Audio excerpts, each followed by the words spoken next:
কেমন আছো তোমরা সবাই? আমাদের ফিজিক্স এমসিকিউ বোর্ড ক্যাম্পে তোমাদের সবাইকে স্বাগতম। আজকে আমরা আলোচনা করব নিউটনীয় বলবিদ্যা এই চ্যাপ্টারটা নিয়ে। তো একদম শুরুতে আমরা স্টেপ 1 নিয়ে আলোচনা করব। স্টেপ 1 এ থাকবে নিউটনীয় বলবিদ্যার আমির বা ইসাক স্যারের বই থেকে থিওরিটিক্যাল যে অ্যানালাইসিসটা সেটা। ক্লাসটা শুরু করার আগে তোমাকে বেশ কয়েকটা অ্যাডভাইস দিয়ে নিই। সেটা হচ্ছে আমরা কিন্তু মূলত টোটাল ক্লাস জুড়ে এমসিকিউতে ফোকাস করব। আমরা কিন্তু একদমই থিওরিটিক্যাল অংশ যে আমরা অনেক প্রতিপাদন জিনিসগুলো বুঝবো বা অনেক থিওরি বুঝবো এরকম টাইপের জিনিস কিন্তু না। আমাদের এই বুট ক্যাম্পের মূল উদ্দেশ্যটা কিন্তু আসলে শুধুমাত্র এমসিকিউটাকে নিয়ে। তো আমরা চেষ্টা করব এমসিকিউতেই শুধুমাত্র ফোকাসটা রাখতে। তো যাদের আসলে এই চ্যাপ্টার এখনো একদমই পড়া হয়নি তাদেরকে আমি বলবো আগে চ্যাপ্টারটা একটু কমপ্লিট করো, থিওরিটিক্যাল অংশগুলো একটু ভালোভাবে পড়ো, ম্যাথমেটিক্যাল প্রবলেম সলভ করো, তারপরে তুমি কিন্তু এই বইটার এই এমসিকিউ অ্যানালাইসিস ক্লাসটা করলে 100% বেনিফিটটা কিন্তু তুমি হবা। ঠিক আছে?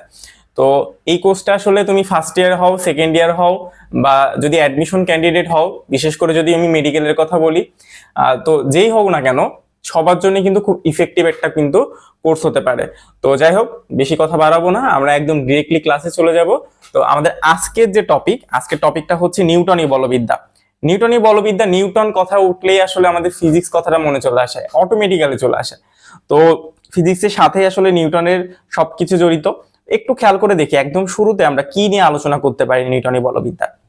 এখানে একটা লাইন একটু খেয়াল করে দেখো যে নিউটনীয় বলবিদ্যার আমরা জানি 3টা সূত্র আছে, তাই না? এই 3টা সূত্র হচ্ছে গতিবিদ্যার স্তম্ভ স্বরূপ। এটাকে আমরা সবাই জানি না? আমরা যখনই আসলে গতি নিয়ে আলোচনা করি তখনই কিন্তু আমরা নিউটনীয় বলবিদ্যার first law, second law, third law এই জিনিসগুলো কিন্তু অটোমেটিক্যালি কিন্তু আমরা নিয়ে চলে আসে।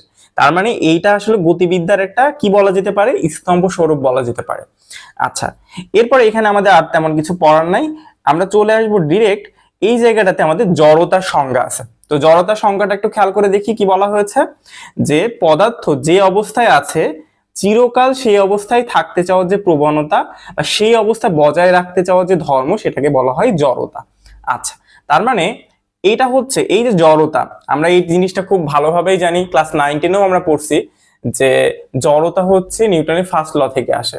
নিউটনের ফার্স্ট ল থেকে আসে বলতে আমরা জানি নিউটনের প্রথম সূত্র কি, যে তুমি যদি আসলে বাহ্যিক কোনো বলই প্রয়োগ না করো তাহলে স্থির বস্তু স্থিরই থাকবে এবং গতিশীল বস্তু সমদ্রুতিতে চলতে থাকবে, তাই না? তো এই যে জড়তার যে ব্যাপারটা সেটা হচ্ছে চিরকাল একই থাকার যে প্রবণতা। জড়তা আসলে কিসের উপর নির্ভর করে, এটা একটা খুব বড় কোশ্চেন। জড়তা কিন্তু মূলত ভরের উপর ডিপেন্ড করে। তোমার ভর যত বেশি হবে তোমার জড়তা কিন্তু তত বেশি হবে। দেখো এই জায়গাটাতে তুমি এরকম একটা লাইন কিন্তু পাবা, একটু খেয়াল করে দেখো। তুমি এই জায়গাটাতে একটা লাইন পাবা, লাইনটা হচ্ছে এমন যে যে বস্তুর ভর যত বেশি তার জড়তাও কিন্তু তত বেশি। তার মানে এক কথা আমি বলতে পারবো না ভাইয়া যে জড়তা এবং ভর এই দুটো সমানুপাতিক। তো চলো আমি এখানে কিন্তু একটু আন্ডারলাইন করে লিখতেই পারি যে জড়তা জড়তা সমানুপাতিক ভর, এটা আমরা চাইলে একটু মনে রাখতে পারি। ঠিক আছে, এরপরে আরেকটা ইন্টারেস্টিং জিনিস আমরা একটু লিখে রাখবো, সেটা হচ্ছে জড়তা হচ্ছে বলের বিপরীত রাশি। জড়তা হচ্ছে বলের বিপরীত রাশি, এটাও আমরা চাইলে একটু লিখে রাখতে পারি। জড়তা বলের বিপরীত রাশি, বিপরীত রাশি, এই দুইটা জিনিস আমরা একটু মাথায় রাখবো। ক্লিয়ার? আচ্ছা, এরপরে আমরা আমরা এই লাইনটাও একটু কষ্ট করে দাগাবো যে ভর হচ্ছে পদার্থের জড়তার পরিমাপ। এই জিনিসটা আমরা চাইলে একটু দাগায় রাখতে পারি। ভরটা কি? ভরটা হচ্ছে পদার্থের জড়তার পরিমাপ। এই দুইটা জিনিস আমাদের তাহলে মাথায় রাখতে হবে যে জড়তা ভরের সমানুপাতিক এবং ভর হচ্ছে পদার্থের জড়তারই পরিমাপ। যার ভর যত বেশি হবে তার জড়তাও তত বেশি হবে। আচ্ছা, এরপরে আমরা ডিরেক্টলি চলে আসবো হচ্ছে এই জায়গায় একটু খেয়াল করে দেখো, এখানে আমাদের স্পর্শ বল নিয়ে কথাবার্তা আছে। আমরা এমসিকিউ এর জন্য স্পর্শ বল মানে কি? Contact surface. তার মানে স্পর্শ বল হওয়ার জন্য কিন্তু তোমার স্পর্শ তলও হওয়া লাগবে। তো এই জায়গাটাতে একটু খেয়াল করে দেখো, এই জায়গাটাতে বেশ কিছু উদাহরণ কিন্তু আছে স্পর্শ বলের। তোমার ঘর্ষণ বল আছে, তারপরে তোমার হচ্ছে সংঘর্ষ বল আছে, টান বল আছে। তো তোমাকে যখন আসলে বলা হবে যে নিচের কোনটা আসলে স্পর্শ বল নয় বা নিচের কোনটা স্পর্শ বল, এই জিনিসগুলো কিন্তু আসলে খুব কমন কোশ্চেন, কোনটা নয় বা কোনটা স্পর্শ বল এই জিনিসগুলো তোমাকে কিন্তু আইডেন্টিফাই করতে হতে পারে। তো তুমি সংক্ষেপে একটু একটা জিনিস মনে রাখতে পারো, সেটা হচ্ছে ঘটা। আচ্ছা, ঘটা কেন বললাম? ঘতে তুমি ঘর্ষণ বল মনে রাখতে পারো। দেখো ঘর্ষণ বল কি? স্পর্শ বল। আবার ঘতে এই জায়গাটাতে তুমি সংঘর্ষের ব্যাপারটা মনে রাখতে পারো। আবার এই এর ব্যাপারটা থেকে তুমি টান বলের ব্যাপারটা মনে রাখতে পারো। এই জন্য এই ঘটা মানে হচ্ছে তুমি মনে রাখতে পারো হচ্ছে তোমার স্পর্শ বল। ঠিক আছে, তো এই যে এক্সাম্পল গুলো কিন্তু খুব ইম্পর্টেন্ট তোমার পরীক্ষার জন্য। ঠিক আছে, তো এক্সাম্পল গুলো পড়ে ফেলবা, স্পর্শ বলের যে এক্সাম্পল গুলো। আচ্ছা, এরপরে আমরা একটু ঘর্ষণ বলে চলে আসবো। তো দেখো ঘর্ষণ জিনিসটা কি? ঘর্ষণ জিনিসটা আমরা জানি ঘর্ষণ সবসময় গতিকে বাধা দেয়। তো এই জায়গাটাতে ঘর্ষণ বল একটু খেয়াল করে দেখো ভাইয়া, এখানে বলা হয়েছে ঘর্ষণ বল এবং প্রতিক্রিয়া বলের অনুপাতই হলো ঘর্ষণ গুণাঙ্ক। তার মানে এই যে ঘর্ষণ গুণাঙ্ককে আমরা মিউ দ্বারা প্রকাশ করতে পারি, এটা আমরা জানি। এই মিউ সমান সমান তুমি বলতে পারবা হচ্ছে এফ ভাগ আর। আচ্ছা, এখানে আরো বেশ কয়েকটা কথা বলা আছে দেখো, যে গতীয় ঘর্ষণকে এফ কে কাইনেটিক, আর তোমার হচ্ছে স্থিতি ঘর্ষণকে এফ এস স্ট্যাটিক যেটাকে আমরা বলি স্থিতি ঘর্ষণ, এবং আমরা অভিলম্ব প্রতিক্রিয়া বলকে আর, এবং সেটাকে আমরা অভিলম্ব প্রতিক্রিয়া বল তো আসলে বিভিন্ন ধরনের হতে পারে। একটা নর্মাল স্থির বস্তুর ক্ষেত্রে হতে পারে, তারপর আনত তলের ক্ষেত্রে হতে পারে, টানার ক্ষেত্রে হতে পারে, ঠেলার ক্ষেত্রে হতে পারে। অনেক ভাবে কিন্তু আসলে এই অভিলম্ব প্রতিক্রিয়া বল কিন্তু তুমি নির্ণয় করতে পারবা। তো এই জায়গাটাতে বিস্তারিত কিন্তু অভিলম্ব প্রতিক্রিয়া বল সম্পর্কে ধারণা দেওয়া নাই, তবে পরবর্তীতেও কিন্তু আমরা আরো ওই অভিলম্ব প্রতিক্রিয়া বল নিয়ে কিন্তু আলোচনা করব, এই চ্যাপ্টারেই করব, কোনো সমস্যা নেই, আমরা পরবর্তীতে দেখব। তারপরে দেখো আর কি বলা হয়েছে, যে দেখো এখানে কিন্তু বলে দেওয়া আছে যে আনত তল বা হেলানো তল, হেলানো তল একই ক্ষেত্রে আর এর মানটা হচ্ছে mg cos θ। এই জিনিসটা খুব ইম্পর্টেন্ট একটা জিনিস। ঠিক আছে, এটা পরীক্ষাতে আসে প্রচুর, যে আনত তলের ক্ষেত্রে তোমার যে অভিলম্ব প্রতিক্রিয়া সেটা কি, এটা খুব ইম্পর্টেন্ট। ঠিক আছে, এটা একটু মাথায় রাখবো। আচ্ছা, এরপরে দেখো, এরপরে ওই সেই জড়তা নিয়ে এখানে আরো বেশ কিছু কথাবার্তা বলা আছে, সেম কথাবার্তাই বলা আছে যা বললাম আর কি, যে স্থির বস্তু চিরকাল স্থিরই থাকতে চায় আর গতিশীল বস্তু সম বেগে সরল পথে চলতে চাই, এটা আমরা কিন্তু একটু আগেই বললাম। ঠিক আছে, তো এই ধর্মটাই হচ্ছে জড়তা, এটা আমরা সবাই জানি। তোমরা যারা প্রথম থেকে ক্লাসটা মনোযোগ দিয়ে করছো অলরেডি জেনে গেছো জড়তা ব্যাপারটা কি জিনিস। আচ্ছা, আর এখান থেকে বলের সংজ্ঞা আমরা সবাই জানি, তারপরে বলটার সংজ্ঞাটা একটু দেখে নিও। আমাদের মাঝে মধ্যে কিন্তু আসলে এই জিনিসগুলো জ্ঞানমূলক কোশ্চেনেও চলে আসে, বল কাকে বলে। তো যদিও আমাদের আসলে টার্গেটটা কিন্তু আসলে জ্ঞানমূলক কোশ্চেন না, এমসিকিউ। ঠিক আছে, এরপরে আমরা চলে যাই, এখানে আমাদের বলের বৈশিষ্ট্য এবং বল গতির উপর কি কি প্রভাব আসলে বিস্তার করে সেটার একটা তালিকা কিন্তু এখানে দেওয়া আছে। একটু খেয়াল করে দেখো, আমাদের প্রথম পয়েন্ট কি বলা হয়েছে, যে প্রযুক্ত বল স্থির বস্তুকে গতিশীল করতে পারে। আচ্ছা, ভালো কথা।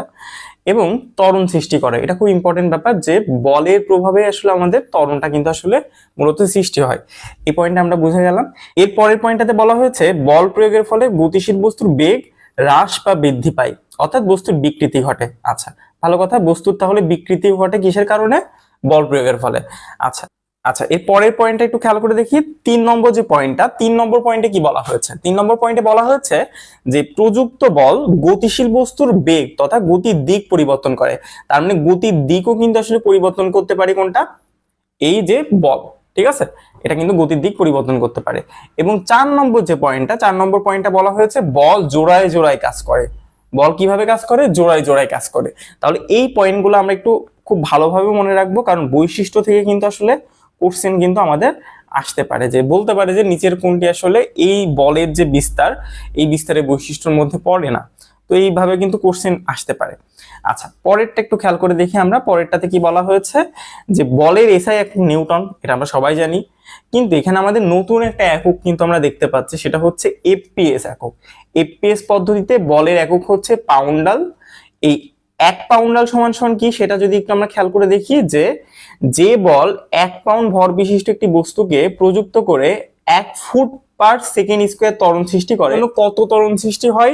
1 ফুট পার সেকেন্ড স্কোয়ার। ঠিক আছে, তো এইটা আসলে আমাদের মাঝে মধ্যে আনকমন কোশ্চেন কিন্তু আসলে এমন ভাবে এমন জায়গা থেকে দিতে পারে যে এটা আমাদের আসলে চোখে পড়ে না। তো এই টাইপের কোশ্চেন কিন্তু আমাদেরকে দেখতে হবে। ঠিক আছে, আচ্ছা, এরপরে দেখি, এরপরে বলের মাত্রা, তারপরে তোমার একক, এই জিনিসগুলো মিস করা যাবে না। তার কারণটা হচ্ছে আমরা অনেক সময় সহজভাবে এই জিনিসটাকে অ্যাভয়েড করি, কিন্তু এখান থেকে কোশ্চেন আসলে কিন্তু আসলে তোমার যদি ভুল করো তার মানে তুমি একটা অপরাধী। এটা একদম সোজা বাংলায়, তুমি ভুল করলে তুমি অপরাধী। এই টাইপের সহজ কোশ্চেন যদি তুমি ভুল করো, একক মাত্রা, এগুলো আসলে ভুল করার মতো কোনো সুযোগই নাই। তো এখানে আমাদের বলের মাত্রা দেওয়া আছে, তো বলের মাত্রাটা আমরা পড়ে ফেলবো সুন্দর করে। ঠিক আছে, কারণটা কি একটু খেয়াল করে দেখো, এফ সমান সমান কি জানি আমরা? এফ সমান সমান আমরা জানি এম এ, তাই না? এম থেকে আমরা লিখতে পারি কি, এম থেকে আমরা লিখতে পারি বড় হাতের এম, আর এ, এ হচ্ছে ত্বরণ, ত্বরণ থেকে আমরা লিখতে পারবো এল টি পার টু, ঠিক আছে? এটা আমরা লিখতে পারবো। আচ্ছা, তো আমাদের মাত্রা একক এগুলো একটু ভালো করে দেখো, হ্যাঁ? আচ্ছা, এরপরে কি বলা হয়েছে? এরপরে বলা হয়েছে যে এফ সমান এম এ, যেটা আমরা জানি নিউটনের দ্বিতীয় সূত্র থেকে আমরা সামেশন এফ সমান এম এ পাই, সেই জিনিসটা এখানে বলা আছে, আর নতুন কিছু নাই, ঠিক আছে? এই জিনিসটা একটু আমরা মনে রাখবো। আচ্ছা, এরপরে একটু খেয়াল করি, এরপরে সব থেকে ইম্পর্টেন্ট, ঠিক আছে, এমসিকিউ এর জন্য, থিওরিটিক্যাল এমসিকিউ এর জন্য সব থেকে ইম্পর্টেন্ট যে মুখস্থ যে এমসিকিউ গুলা, সেখানে আমাদের বলের প্রকারভেদ থেকে অনেক কোশ্চেন আসে। সেটা হচ্ছে একটু খেয়াল করে দেখি আমরা কি বলা হয়েছে, যে প্রকৃতিতে আমরা বিভিন্ন ধরনের বলের সঙ্গে পরিচিত এবং এদের বিভিন্ন নামকরণ থাকলেও সব বল মৌলিক বল নয়। এক কথা আমাদের এই আলোচনাটা মৌলিক বল নিয়ে, ঠিক আছে? মৌলিক বলের সংজ্ঞাটা একটু চলো দেখি, যে বল মূল বা অকৃত্রিম, অর্থাৎ অন্য কোনো বল থেকে উৎপন্ন হয় না বা অন্য বল এসব বলের প্রকাশ ঘটে, তাকে বলা হয় হচ্ছে মৌলিক বল। অর্থাৎ অন্যান্য বল এসব বলের প্রকাশ ঘটে কিন্তু এটি অন্য বল থেকে সৃষ্টি হয় না, সেই জিনিসটাকে আমরা কি বলবো? হ্যাঁ, মৌলিক বল বলবো, ঠিক আছে?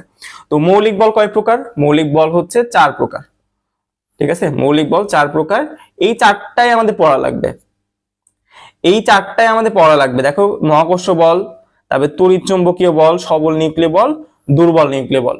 আচ্ছা, এখানে আমি তোমাদেরকে একটা অ্যাডভাইস দিই, সেটা হচ্ছে তোমরা বাংলার সাথে সাথে এই ইংলিশ টার্মগুলোও পড়ে ফেলবা, ঠিক আছে? এটা কিন্তু মেডিকেল অ্যাডমিশন টেস্টে এখান থেকে কিন্তু কোশ্চেন এসছে একবার, ঠিক আছে? যতটুকু মনে আছে 13-14তে একটা কোশ্চেন এসছে, এখান থেকে একটা কোশ্চেন এসছে, ঠিক আছে? আমাদের এখান থেকে কোশ্চেন আসলে কেমন আসতে পারে, যেমন বলতে পারি যে নিচের কোনটা মৌলিক বল নয়, বা বলতে পারি নিচের কোনটা মৌলিক বল। যেমন এখানে আমাদের মহাকর্ষ বল, তড়িৎ চুম্বকীয় বল, তারপরে তোমার হচ্ছে সবল নিউক্লিয় বল, আর একটা হচ্ছে দুর্বল নিউক্লিয় বল। আমাদের দেখা যাচ্ছে বললো যে তাড়িৎ চুম্বকীয় বল, এটা কি আসলে আমাদের মৌলিক বল? না, এটা কিন্তু মৌলিক বল না। তারপরে তোমার ঘর্ষণ বল, এটা কি মৌলিক বল? এটা কিন্তু মৌলিক বল না। তো এই টাইপের আসলে উদাহরণ দিয়ে আমাদেরকে বলতে পারে যে নিচের কোনটা মৌলিক বল বা নিচের কোনটা মৌলিক বল নয়, এই টাইপের কোশ্চেন আসতে পারে। এরপরে দেখো, এরপরে যে জিনিসটা সেটা হচ্ছে মহাকর্ষ বল। মহাকর্ষ বল দুইটি বস্তুর মধ্যে আকর্ষণ বল ক্রিয়া করে, তার মানে সবসময় মনে রাখবো মহাকর্ষ বল আসলে কিন্তু এই আকর্ষণ ব্যাপারটা চলে আসবে, ঠিক আছে? এখানে কিন্তু কোনো বিকর্ষণ নেই, আকর্ষণ আছে, ঠিক আছে? আচ্ছা, এরপরে দেখো এই জায়গাটাতে সব থেকে ইম্পর্টেন্ট যদি আমি বলি মহাকর্ষ বলের ক্ষেত্রে, তাহলে সেক্ষেত্রে আমরা বলতে পারবো যে বিজ্ঞানীরা ধারণা করেন যে যে বস্তুর মধ্যে গ্রাভিটন নামক এক প্রকার কণার পারস্পরিক বিনিময়ের ফলে এই মহাকর্ষ বলটা ক্রিয়াশীল। তাহলে কোন কণার বিনিময়ে ভাইয়া? এই গ্রাভিটন, ঠিক আছে? এই গ্রাভিটন কণার বিনিময় ঘটে হচ্ছে মহাকর্ষ বলের ক্ষেত্রে। তো এইটাও আমরা একটু মনে রাখবো, এটাও হচ্ছে আমাদের মেডিকেল অ্যাডমিশন টেস্টে কিন্তু একবার এসছে এই টাইপের কোশ্চেন, যে কোন বস্তু কণার তোমার পারস্পরিক বিনিময়ে আসলে মহাকর্ষ বলের যে প্রভাবটা বা ক্রিয়াশীল বলটা আসলে ঘটে, সেটা কি হবে ভাই? গ্রাভিটন। তো এটা মেডিকেল 16-17 একটা কোশ্চেন, ঠিক আছে? মেডিকেল অ্যাডমিশন টেস্ট 16-17 কোশ্চেন, তো এটা একটু মনে রেখো, 16-17 একটা কোশ্চেন। আচ্ছা, এখানে আর একটা কোশ্চেন খুব আসে, সেটা হচ্ছে ইহা খুব দুর্বল এবং আকর্ষণধর্মী বল এবং এদের পাল্লা হচ্ছে অসীম পর্যন্ত বিস্তৃত। তাহলে মহাকর্ষ বলের পাল্লা অসীম এবং এটি সব থেকে দুর্বল বল, এটি সব থেকে দুর্বল বল, ঠিক আছে? তাহলে এটা আমরা একটু মনে রাখবো, এটি সব থেকে দুর্বল বল হচ্ছে তাহলে কোনটা ভাইয়া? মহাকর্ষ বল, এবং এটার পাল্লা অসীম এবং এটা গ্রাভিটন কণার বিনিময়ে পারস্পরিক বিনিময়ের মাধ্যমে আসলে ক্রিয়াশীল হয়। এই 3টা জিনিস আমরা এখান থেকে মনে রাখতে পারবো। তাহলে মহাকর্ষ বল চলে গেল। এরপরে আছে হচ্ছে তড়িৎ চুম্বকীয় বল। তড়িৎ চুম্বকীয় বল থেকে কি বলা হয়েছে? দেখো, তড়িৎ চুম্বকীয় বলের এই জায়গাটাতে আমরা কোন অংশটা পড়বো? তড়িৎ চুম্বকীয় বলের, হ্যাঁ এটা আমরা জানি দুইটি আহিত চার্জিত কণার মধ্যে আসলে তড়িৎ চুম্বকীয় বল হয়, অর্থাৎ চার্জিত কণা যেখানে আছে সেখানে আমাদের আসলে এই তড়িৎ চুম্বকীয় বলটা আসলে হচ্ছে, তাই তো? আচ্ছা, এই জায়গাটাতে আমরা যেই পয়েন্টটা একটু ফোকাস করার চেষ্টা করব সেটা হচ্ছে, দেখো, ধারণা করা হয় যে ভরহীন চার্জহীন ফোটন নামক এক প্রকার পারস্পরিক কণার বিনিময়ে আসলে এটি কার্যকর হয়। তাহলে কোন কণার বিনিময়ে হচ্ছে? ফোটন। কোন কণা? ফোটন। মহাকর্ষ ছিল গ্রাভিটন আর তড়িৎ চৌম্বকীয় বলে আছে হচ্ছে ফোটন, ঠিক আছে? ফোটন কণার বিনিময় হয়। এবং এখানেও আমাদের একটা কথা বলা আছে যে মহাকর্ষ বলের ন্যায় তড়িৎ চৌম্বকীয় বলের পাল্লাও কিন্তু অসীম পর্যন্ত বিস্তৃত, এটা আমরা মনে রাখবো। আর এই জায়গার উদাহরণগুলো খুব ইম্পর্টেন্ট, যে স্থিতিস্থাপক বল, আণবিক গঠন বা রাসায়নিক বিক্রিয়ার ক্ষেত্রে তাড়িৎ চৌম্বকীয় বলের প্রকাশ ঘটে। তো এই জিনিসগুলো কিন্তু আমাদের মনে রাখা লাগবে। ক্লিয়ার? দেখো এখান থেকে কিন্তু মেডিকেল অ্যাডমিশন টেস্ট টাইপের যে কোশ্চেন গুলো হয় আসলে সেখানে কিন্তু কোশ্চেন আসতে পারে প্রচুর, এবং এইচএসসি এর জন্য তো এটা খুব ইম্পর্টেন্ট তো আছে, তার সাথে সাথে কিন্তু অ্যাডমিশনের জন্য খুব ইম্পর্টেন্ট। যেমন এই কোশ্চেনটা, ফোটনের যে কোশ্চেনটা, এটা কিন্তু মেডিকেল অ্যাডমিশন টেস্ট 22-23-এর একটা কোশ্চেন, 22-23-এর একটা কোশ্চেন, ঠিক আছে।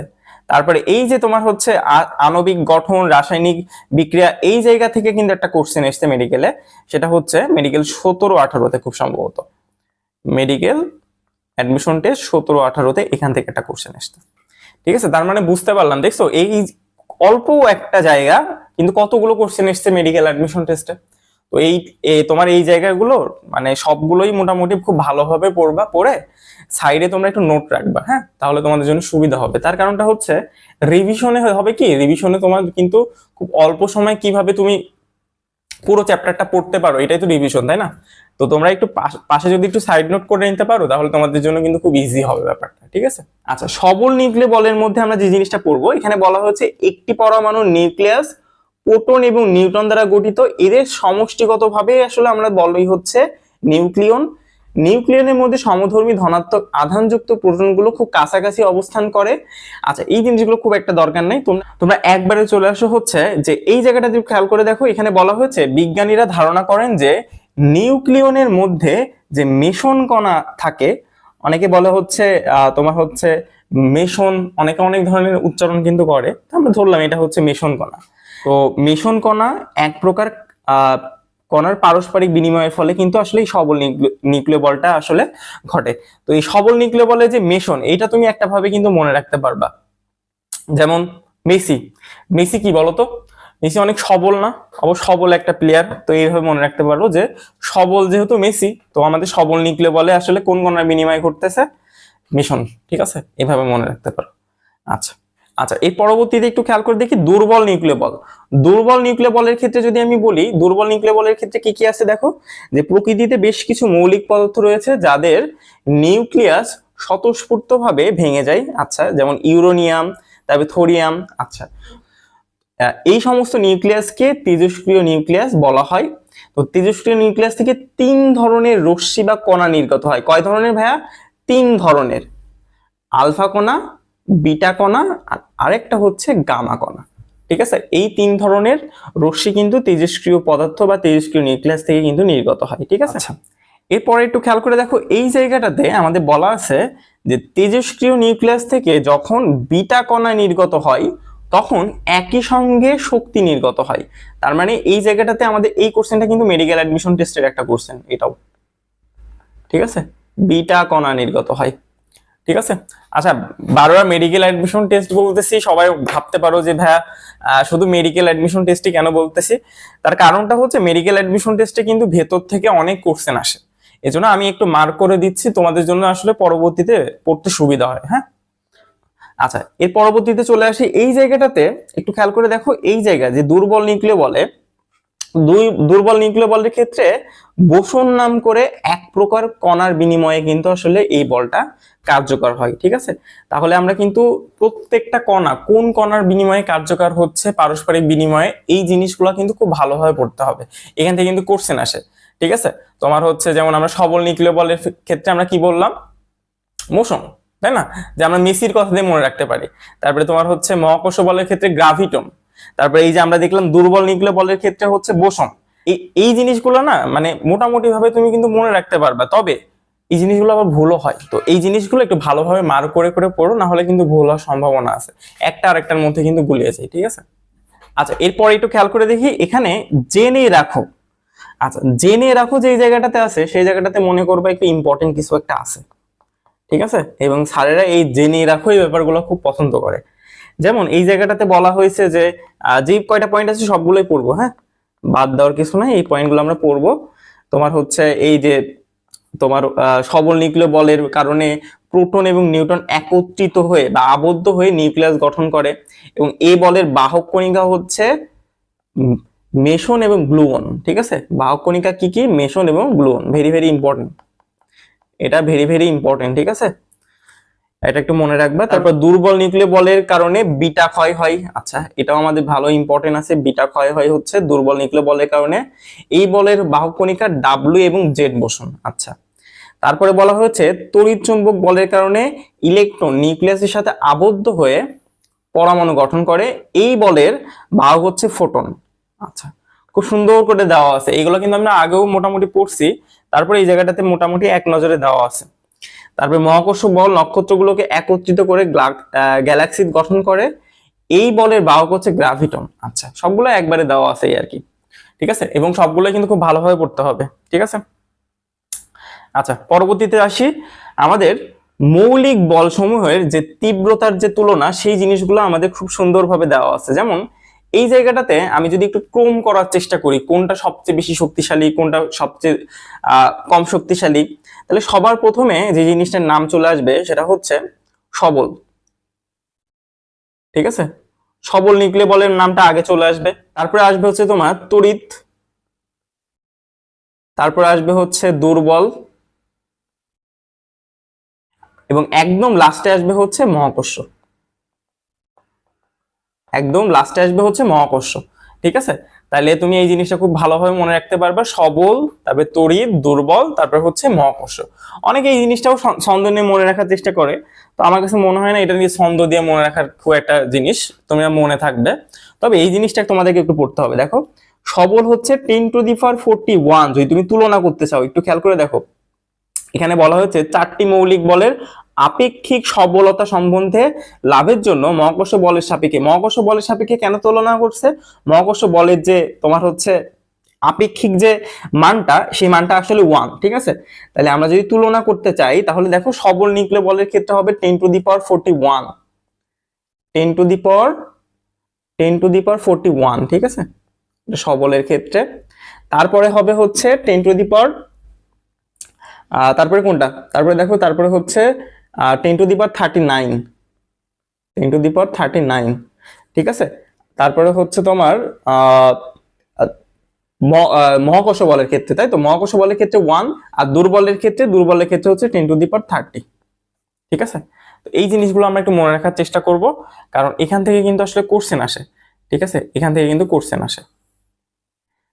আচ্ছা, তো দেখো এই ক্রমটা আমরা যেটা দেখলাম, এই ক্রমটা আসলে কার সাপেক্ষে একটু খেয়াল করে দেখছো? এই ক্রমটা কিন্তু মূলত মহাকর্ষ বলের সাপেক্ষে। এটা একটু স্টার চিহ্ন দাও। এইটা মূলত মহাকর্ষ বলের সাপেক্ষে আমরা যে আসলে ক্রমটা করলাম, এটা মহাকর্ষ বলের সাপেক্ষে। কিন্তু ভাইয়া, আমি যদি তোমাকে বলি না আমার সবল নিউক্লিয় বলের সাপেক্ষে বের করে দেখাও, এটা কিন্তু সবল, হ্যাঁ, সবল নিউক্লিয় বলের সাপেক্ষে বের করে দেখাও, তাহলে বলো তো ভাইয়া, এই সবলের সাথে যদি আমি মহাকর্ষ তুলনা করি তাহলে বের হয়ে যাবে না? তার মানে কি এইটা এখন কি হয়ে যাবে? দেখো তো ভাইয়া, এখন এটা উল্টো হয়ে যাবে, এবং উল্টো হয়ে যাওয়া মানে কি ইনভার্স হয়ে যাবে। 10⁻41। তারপরে তোমার হচ্ছে আমি যদি দুর্বলের ক্ষেত্রে বলি 10⁻11, তাই তো। তারপরে হবে হচ্ছে 10⁻2, তারপরে হবে 1, জাস্ট উল্টে যাবে। তো এই জিনিসটা একটু মাথায় রেখো, এটাও কিন্তু পরীক্ষায় আসতে পারে, এটাও পরীক্ষায় আসতে পারে। তুমি মূলত এই জিনিসটা মনে রাখবা, হ্যাঁ, এইটা যদি তুমি মনে রাখো তাহলে তুমি মোটামুটি বুঝে যাবা, ঠিক আছে। তবে এখান থেকে কিন্তু কোশ্চেন আসতে পারে, এটা খুবই ইম্পর্টেন্ট কোশ্চেন, ঠিক আছে। আচ্ছা, এরপর একটু খেয়াল করে দেখি পরেরটা কি বলা হয়েছে, যে 4টি মৌলিক বলের মধ্যে যে সম্পর্ক স্থাপন করেছে বিজ্ঞানীরা বহু বছর ধরে, সেটা চেষ্টা চালিয়ে যাচ্ছেন। প্রফেসর আব্দুস সালাম, তারপর ওয়াইনবার্গ এবং গ্লাসো, 3জন বিজ্ঞানী দীর্ঘদিন গবেষণা করে এই জায়গাটাতে দুর্বল নিউক্লিয় বল এবং তড়িৎ চৌম্বকীয় বলের মধ্যে একটা সম্পর্ক স্থাপন কিন্তু করেছে। আচ্ছা, কোশ্চেন আসতে পারে যে এই যে 3জন বিজ্ঞানী কোন দুইটার মধ্যে সম্পর্ক স্থাপন করেছে ভাইয়া? দুর্বল নিউক্লিয় বল এবং তড়িৎ চৌম্বকীয় বল, ঠিক আছে, এটা আমাদের আসতে পারে। এই যে আসলে স্থাপন করেছে, এইটাকে আমরা কি বলবো ভাইয়া? এইটাকে আমরা বলবো মূলত সালাম ওয়াইনবার্গের তত্ত্ব। তাহলে সালাম ওয়াইনবার্গের তত্ত্ব আমাদের বলতে পারে যে কোন দুইটার মধ্যে সম্পর্ক স্থাপন করে? দুর্বল নিউক্লিয় বল এবং তড়িৎ চৌম্বকীয় বলের মধ্যে সম্পর্ক স্থাপন করে, ঠিক আছে। এই জিনিসগুলো আমরা পারবো। তাহলে এই যে এটা একটু দেখে নিও, এই লাইনটা একটু দেখে নিও। মূলত আসলে এই জিনিসগুলো সবই পড়তে হবে, হ্যাঁ, এগুলো বাদ দেওয়ার কোনো আসলে সুযোগ নাই, এগুলো 100% সবগুলো পড়তে হবে। খুব ভালোভাবে পড়বা, ঠিক আছে। আমি মার্ক করে দিচ্ছি, তারপরে তোমরা একটু চেষ্টা করবা নিজেরা বইয়ে মার্ক করে নেওয়ার, তারপরে নিজেরা পড়বা, ঠিক আছে। তাহলে এটা হচ্ছে তোমার হচ্ছে ছিল মৌলিক বলের বল সময়ের যে তীব্রতা, যে তুলনা, সেই তুলনাগুলা।